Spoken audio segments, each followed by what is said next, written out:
privilege of my life for 30 years to have been taught everything of value by gang members. And in the last few years, they've taught me how to text, and so I'm really grateful to them because I find it sure beats the heck out of actually talking to people. And I'm pretty dexterous at it, LOL and OMG and BTW. And the homies have taught me a new one, OHN, which apparently stands for, oh, hell no.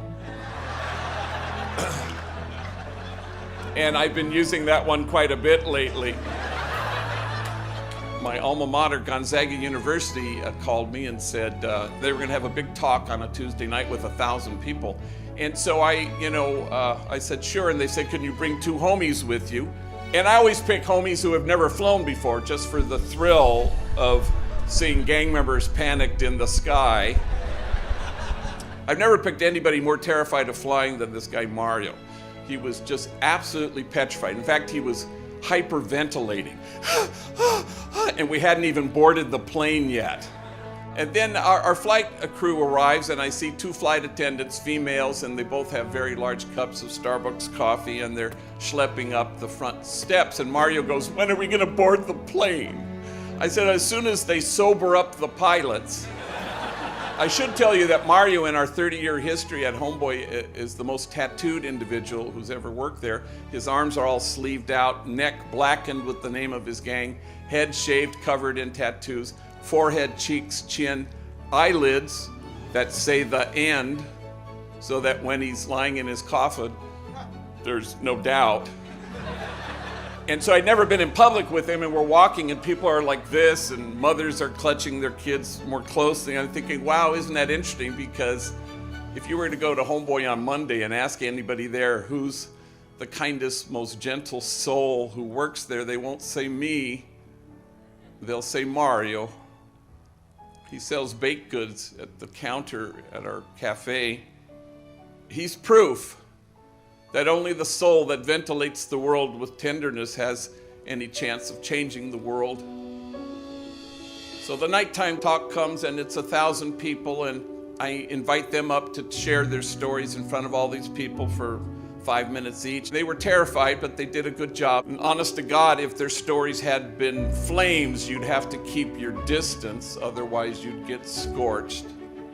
I invite them up for Q&A, and I said, yes, ma'am. And a woman stands and she says, yeah, I got a question. It's for Mario. First question out the gate. And Mario steps up to the microphone. He's a tall drink of water, skinny, and clutching the microphone, and he's terrified. Yes.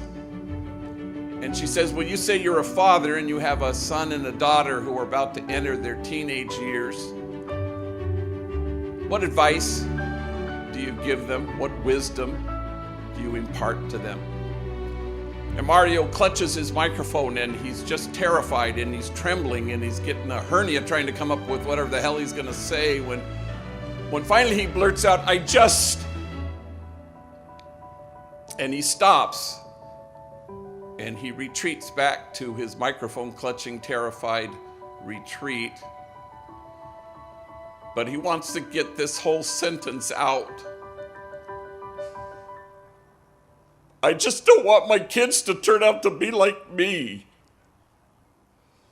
And there's silence until the woman who asked the question stands, and now it's her turn to cry, and she says, why wouldn't you want your kids to turn out to be like you? You are loving, you are kind, you are gentle, you are wise.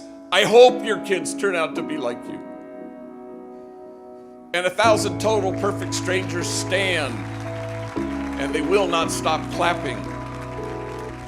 And all Mario can do is hold his face in his hand, so overwhelmed with emotion that this room full of people, strangers, had returned him to himself, and they were returned to themselves.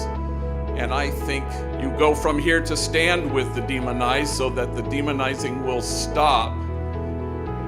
And you stand with the disposable so that the day will come when we stop throwing people away. And you stand with those whose dignity has been denied, and you stand with those whose burdens are more than they can bear, and you stand with the poor and the powerless and the voiceless.